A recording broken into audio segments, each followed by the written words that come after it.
reminders to everyone, since we are using our computer laboratory, so be reminded of the rules inside the computer laboratory. So please maintain cleanliness at all times. So kung meron pong mga alat, polluted, then classroom rules. If you have any questions, please raise your hand before answering. So is that clear? Aye, sir. Okay, now we will proceed. Before we proceed, let us have first our attendance. Mr. Secretary, are there any activities for today? Yes, sir. 1 day. Okay, so we have 1 day, so thank you. And to continue, let us have a short review of our previous lesson. So since we have limited time, so we will only have 2 questions for today. So let's start with number 1 question. Who would like to answer? Dangers on the internet. So number 1, anyone? Any volunteer who would like to answer? Kayo to. Read first before answering.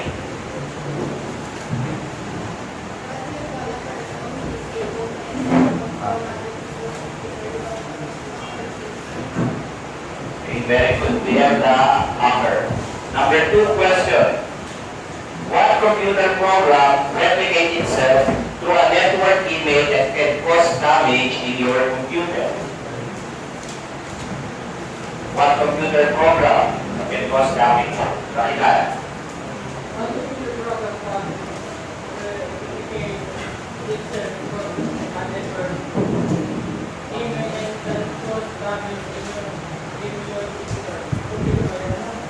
Computer virus. So the keyword is replicate. So any other answer? So let's try. Yes. So we have the computer worm. Thank you. And now to introduce our topic for today. So are we familiar with the 4 things and 1 word? Aye, sir. So let's try to answer. But again, be reminded of the rules. If you want to answer, please raise your hand before answering. First question. So let's have Arcana. Formula. Very good. We have the formulas. So next, pictures. Raise your hand if you want to answer. Okay, so let's have. We have the volume. Okay, very good. And next, pictures. Where article? The answer is office. And last set of pictures. Where si Amaga, Alcantara. Any idea, Alcantara? What is the answer? Okay, let us help Alcantara. Who would like to help Alcantara? Amaga. We have Excel. So our lesson or topic this morning is about Excel. Anyone who is very familiar using Excel, MS Excel. Nakagamit ako ng MS Excel. Anyone? Wala pa. So we will first have a diagnostic test. So the purpose of our diagnostic test is to know your prior knowledge about the Microsoft Excel. So we will just try to answer 5 questions in your notebook or piece of paper. So let us start answering. Letters only. Hindi. Ay, oo. So number 1, located on the left side of the Excel window and used to give a name to a table or any set.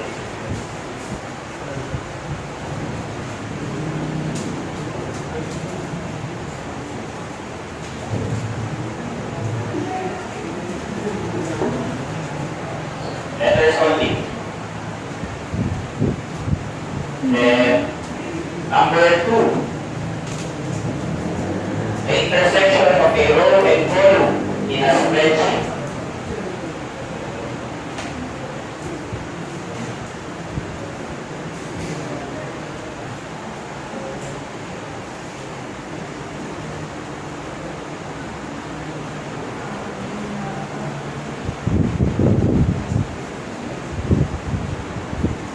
Let's continue with number 3.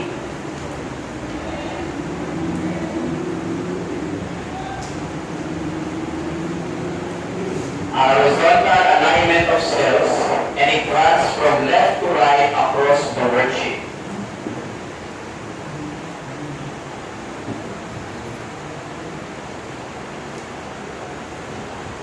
And number 4, an expression which calculates the value of a cell.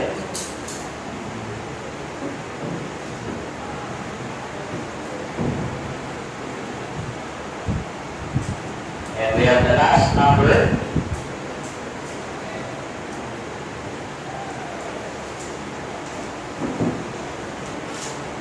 A computer software which is used to save and analyze numerical data.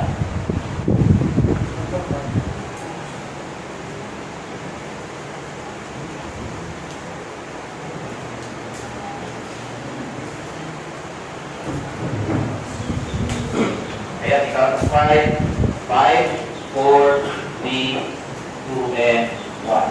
Okay, now, please check your own work. So again, this is a diagnostic test, meaning this is just to test your prior knowledge about our topic. So don't worry if you will have mababa lang yung makukuha nyo. So it's just to test the prior knowledge. So let's first have 1 to 5. Check your homework. Letter C, D, E, and B.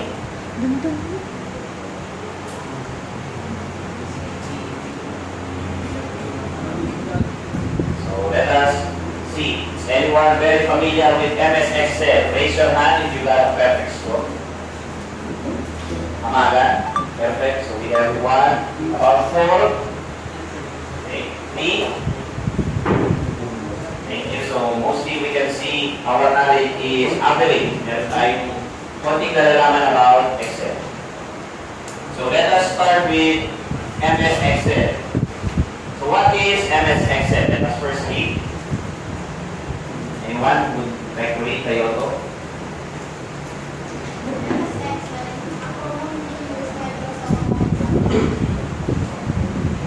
So it is a Microsoft Office application. When we say application, it is a computer program, a software, and it's made by Microsoft company or Microsoft corporation. And MS Excel is also, let us read the Rosario.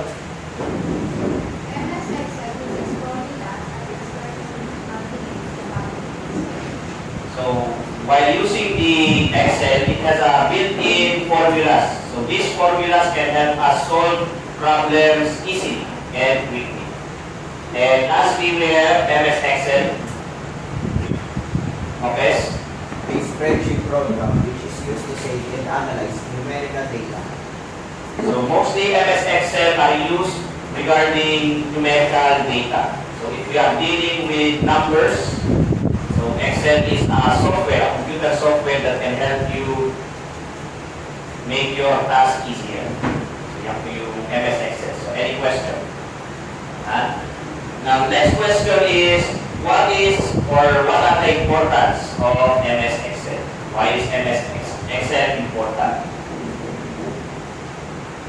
What is the importance of MS Excel? So let us first read a gamit.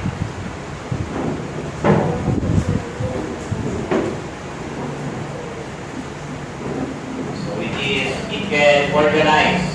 So maayos yung data. So what will be the effect if the data is well organized, maayos? May magiging effect din sa atin. So example, thinking of numbers. Maraming numbers, but these numbers or data are well organized. What are the advantages of an organized data? Anyone? Diba? Kapag maayos ang gamit nyo, ano bang effect nun sa atin? So let us have Ines. Easy to understand. Okay, very good. So if our data are well organized, like Ines said, it is easily understood. So for example, if you have schedules, mga schedule natin ay napakadami, hindi lang naman isa. Pagaya nyo. How many subjects do you have? So you have 9 subjects. Tandaan nyo ba yung mga oras? Tandaan nyo ba yung mga teachers? So you can use Excel because it helps us to organize data. Aside from organizing data, another importance of MS Excel, please read.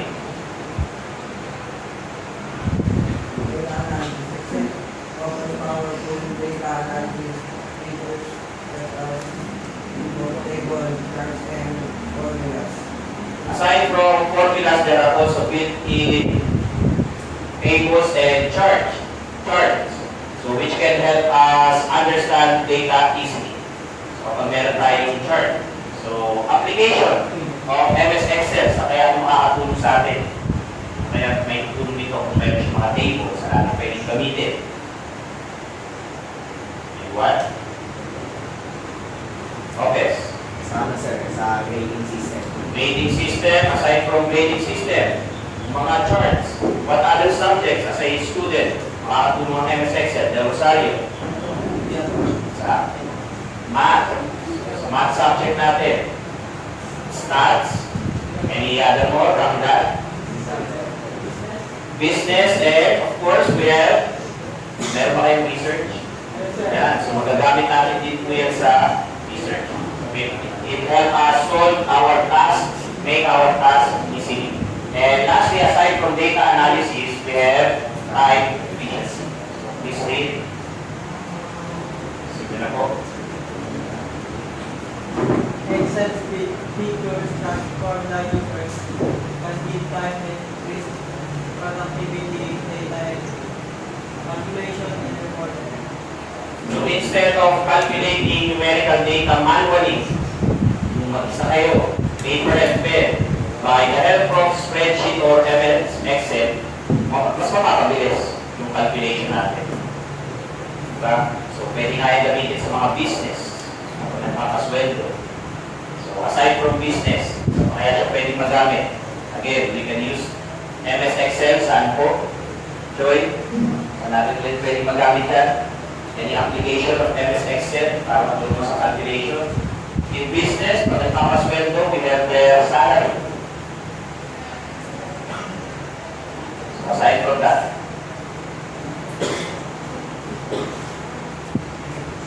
sa attendance. So as a teacher, for our attendance, for the grades of your students. Yan po yung mga importance of MS Excel. So, do we understand grade 11? Hi sir. Now, let us proceed the different parts of MS Excel. So, here we can see an MS Excel. So, we have at least 5 basic parts of the MS Excel that we will try to discuss for today's lesson. So as you can see the letters on top, we have letters A to F. Those letters are called columns. Okay? So you can take notes. Letters on the top of our Excel or spreadsheets are called columns. So columns, the vertical lines, those are called columns. So we have how many columns? Column A, B, C, D, and F. So in this case, we at least have 6 columns. And on the left side of your MS Excel, you can see the numbers 1 to 10. So those are called rows. If the columns, the lines are vertical, rows are horizontal. So the intersection between columns and rows, kung saan sila nagtatagpo, the intersection. This is what we call our cell address. So what is the cell address of our example. We have first, we will read a column. What letter is the column? B. Column B. And about the row? 3. Rows. A. So the cell address is B. A. So again, the intersection of correction. Ang rows natin ay we have 3. So don't forget the intersection of columns and rows are called your cell address. Now another part of our Excel is the name bar. So in our name bar, you will see the name of the cell or the cell address. We can see that on the name bar. And lastly, we have the formula bar.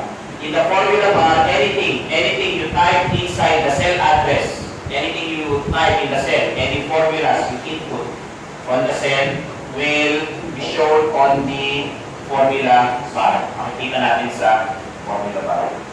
So again, what do you call the horizontal lines in an Excel? Horizontal rows. Okay. So we have the rows. And the vertical, we have the column. So again, the column are made up of letters and the rows are made up of numbers. The intersection line of columns and rows are the cell address. Our cell address, do not forget, it always begins with the column, with the letter. And next are the rows, the numbers. So let us first practice reading the cell address. So let us try. So number 1. What is the cell address of the question number 1? Anyone who would like to try? Del Rosario, read first the column. Column A, row 4. Okay. That is correct. So we have a cell address of A4. Is that correct? Hi, sir. Very good. Then, next one, let us practice. Number 2.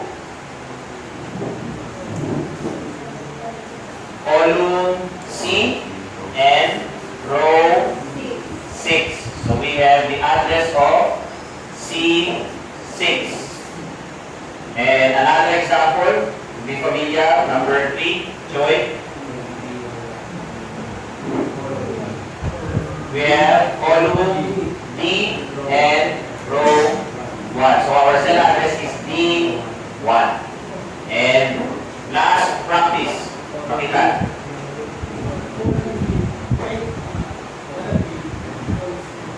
Row 11. So our cell address is B11.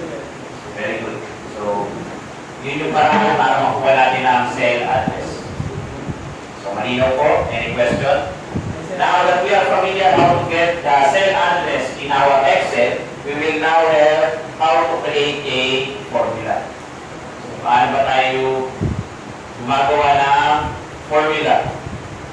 So, always remember, in the take note, our formula always begins with an equal symbol. So, kung wala po yung equal, magkakaroon ng error. After the equal symbol, do not forget to always put a close and open parenthesis. Close and open parenthesis. Now, after the open parenthesis, of course, you will input the cell address. So, it depends kung anong cell address yung i-compute natin. We will just have the basic operation, yung multiplication, addition, subtraction, and division. After having the cell address, we will now have the basic operation. Let's start with multiplication. So with MS Excel, when multiplying, we will not use the common sign X. Kakaroon po ng error doon. Kasi kapag in-enter nyo ang X, ano ang babasahin ng computer doon? Letter X. So we will use the asterisk.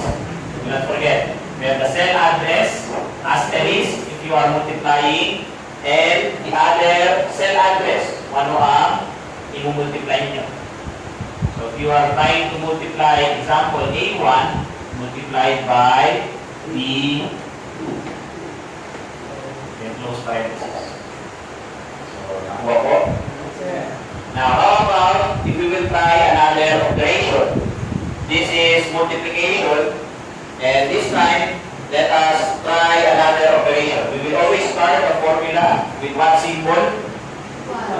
Equal sign. Then after equal sign, open parenthesis, and enter cell address. After having the cell address, the mathematical operation. 3. Now for division, this time we will have a division. Do not forget the symbol. For division is forward slash. Forward slash division natin. Then the cell address. Now for our next addition, the usual plus sign.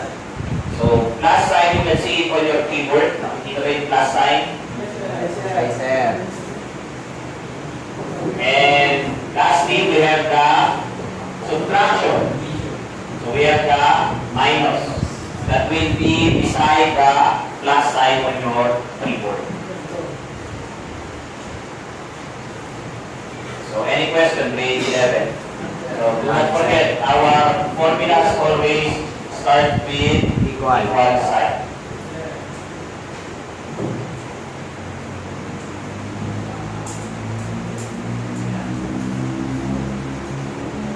Now, we will try to apply the formulas in our Excel. Okay, grade 11. For our next activity, listen carefully. Tingin po muna dito lahat. So for our next activity, this will be our rubric. So our rubric, if you got the correct cell address, both cell address are correct, we have 2 points. And what if only one cell mali po yung isa? You will only give yourself 1 point. And if you don't have any cell address, that is 0 point. So the same with the operation. If you use the correct operation, you use the plus sign, subtraction or division, automatic that is 2 points. But if operator use had an error, hindi gumana yung formula nyo sa Excel, you will only give yourself 1 point. But if there are no operator use, hindi natin natapos, that is only 0 points. Then formula format. If your formula works, it is correct, that will be 2 points. But if not, there's an error, meron kayong deny, meron kayong ginawa, merong error, ayaw gumana, you will only have 1 point. If you don't have any formula in your computer or in your output, that will be 0 points. So we will have, if you got 0 to 6, that means it needs improvement. 7 to 13, that is fair. 14 to 20 points, good. And the highest is 28 to 30 points, excellent. So malinaw po. So try to self-evaluate your work after our activity. So in our computer, as you can see, there is an activity 1 and activity 2. So we will first start with the activity 1.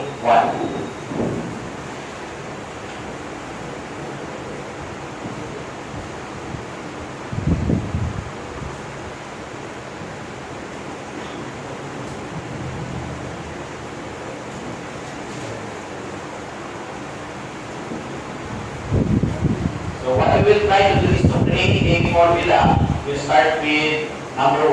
That is 1 plus 1. So let us create a formula. So let's first start with number 1, and the next numbers you will do it on your own using our computer. So who would like to try? So 1 plus 1. Any volunteer? Okay, we will create a formula. So let us have Toyota. So 1 plus 1. So we will first have what symbol? Equal sign. After the equal sign, open parenthesis. Iota, please stand up. What is the cell address of 1? A3.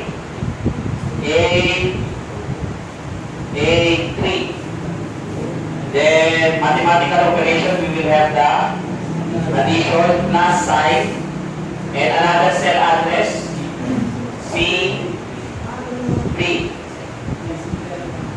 Then close parenthesis. So let us then press enter.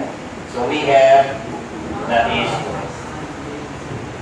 question day 11. Opo. So kaya gawin ang activity practice number 2, 3, and 4. Okay, so let us first have 2, 3, and 4 for 5 minutes. You can start making a formula.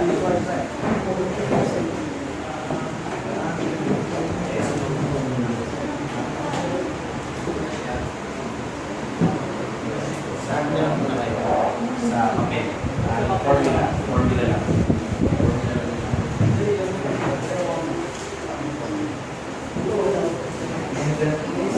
Yeah, enter. Okay.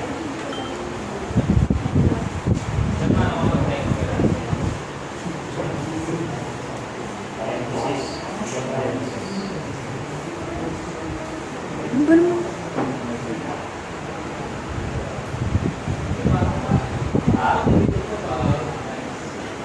Asterisk, di ba?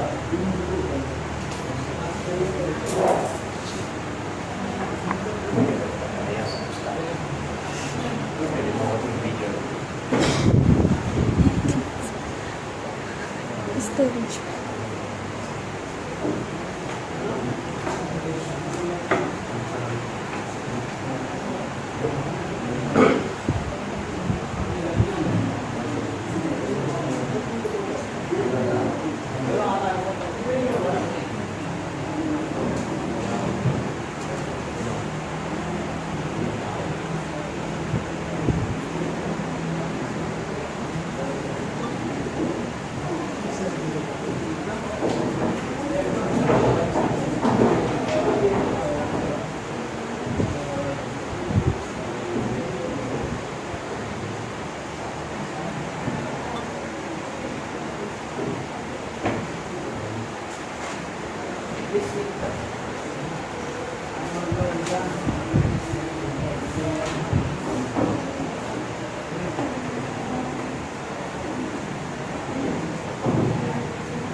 So if we are done with the first activity, now everyone please listen to our second activity.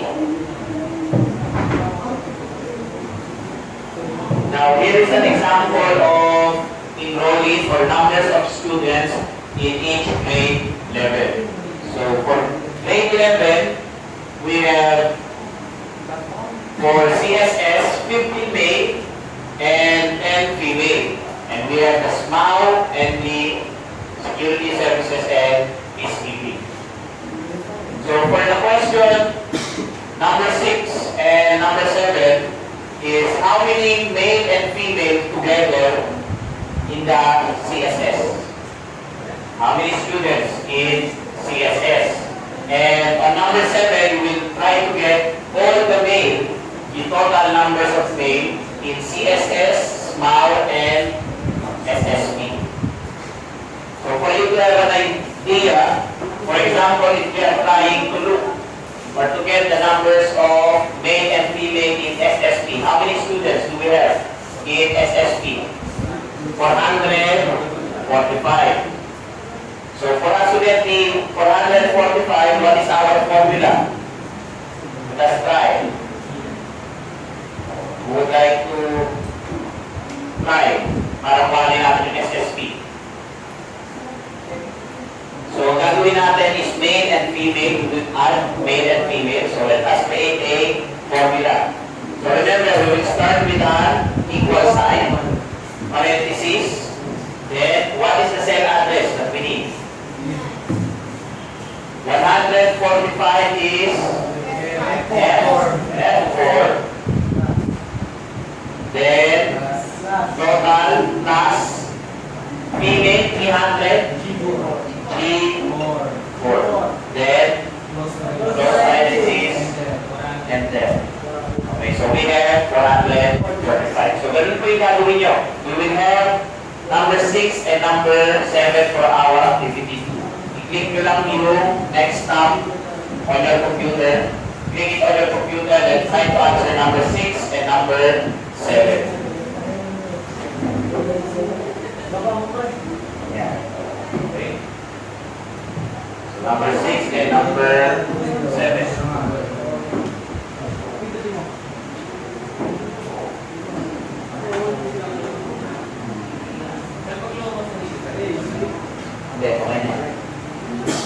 So again, what we are trying to get is CSS. CSS, total numbers of students in CSS. That is on number 6.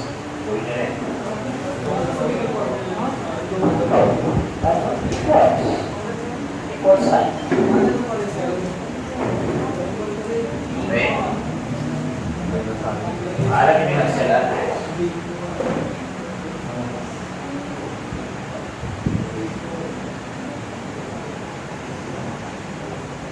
Okay, number 6. Anong syllabus? Bakit? 6. Equal sign.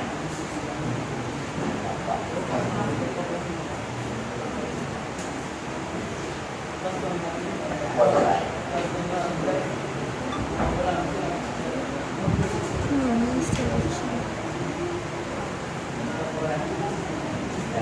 CSS ang tinatanungan. CSS.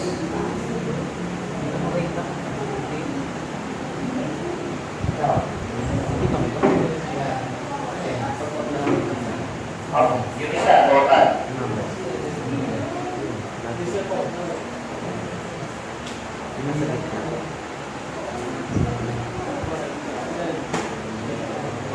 And, okay, good. So number 7. In number 7, we have total male. Male only. Male of CSS, male of SMAU, and SSP.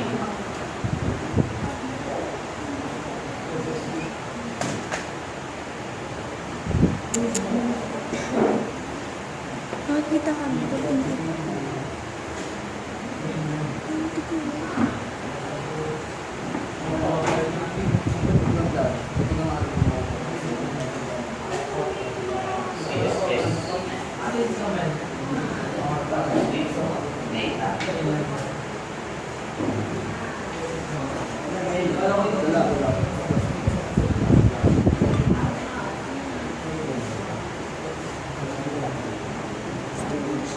Okay. Ano? Tama? May? Tatlo yan. Isa, dalawa. May only. Formula sa kailangan natin, okay? Nata-computation.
tapos na yung activity natin, di ba? May naman self-evaluate.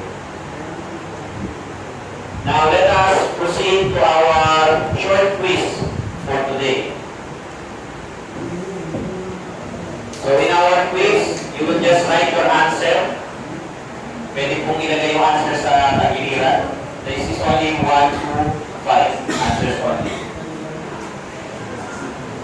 Let us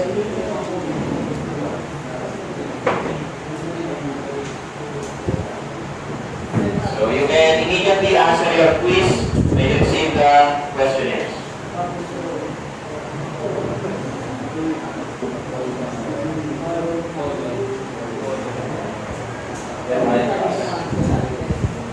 Do not forget to write your names. Get one and pass. Get one and pass.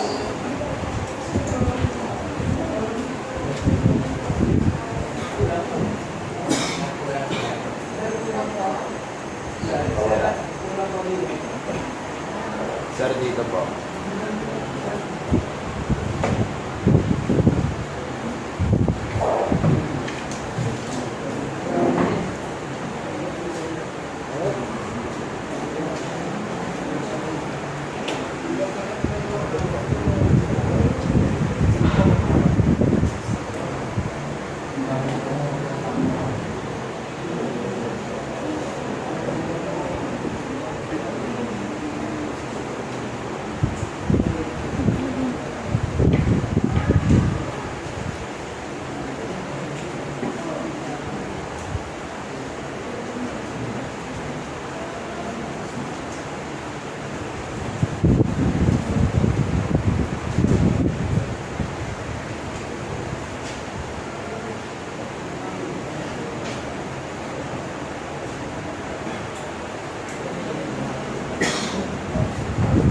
Don't forget to write your names. Please write your names.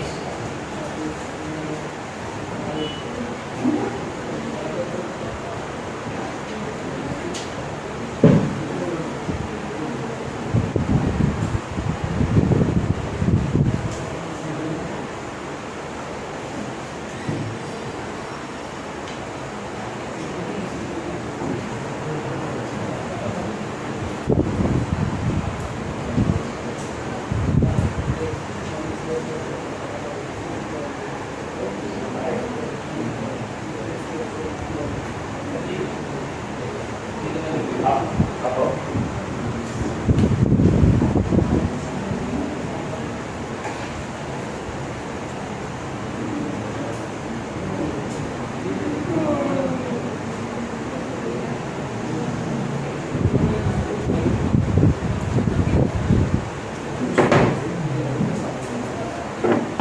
Start answering.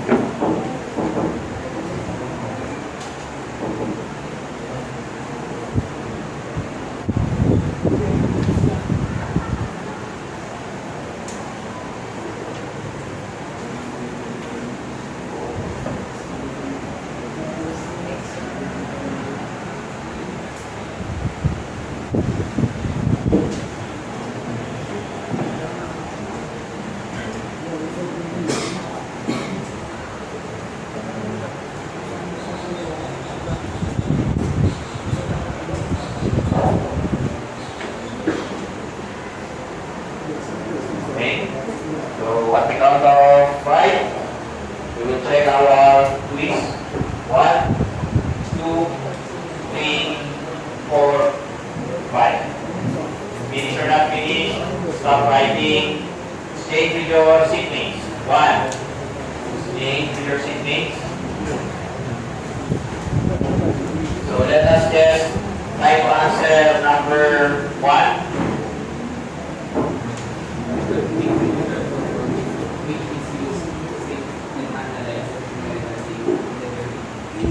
Okay, letter B.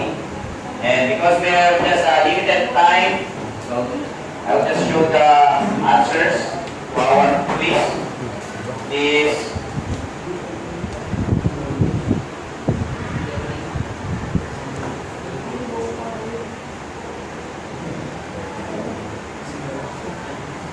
finish checking. you're finished checking, please write the scores and return it to its owner. May balik na po sa mga may-ari. Let us check your scores. Who got a perfect score? 5. Raise your hand. That's 4. 1, 2, 3, 4, 5, 6, 7, 8. 4.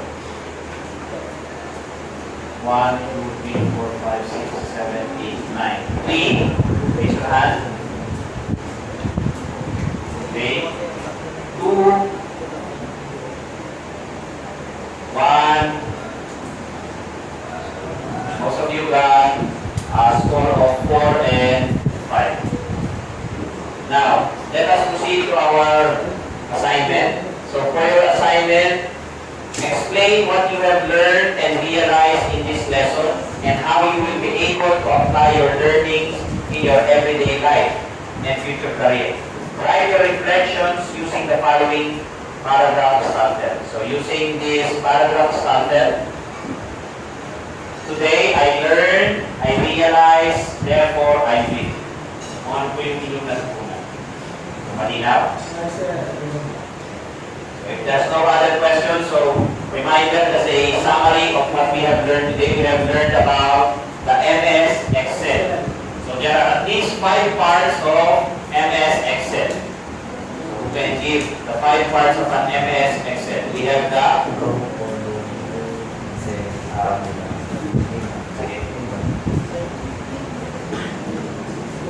ayun po. We have the column, rows, cell address, name bar, and formula bar. And about in creating a formula, what are the symbols needed? To always start our formula, what symbol do we need? We have equal sign. So always start our formula with an equal sign. So any more questions, grade 11? None, sir. Okay, we don't have any more questions, so thank you very much. Goodbye, grade 11. Last tries. Say thank you, sir. Sir, thank you, sir. Okay, thank you. Thank you, grade 11. Thank you for your cooperation. I'll make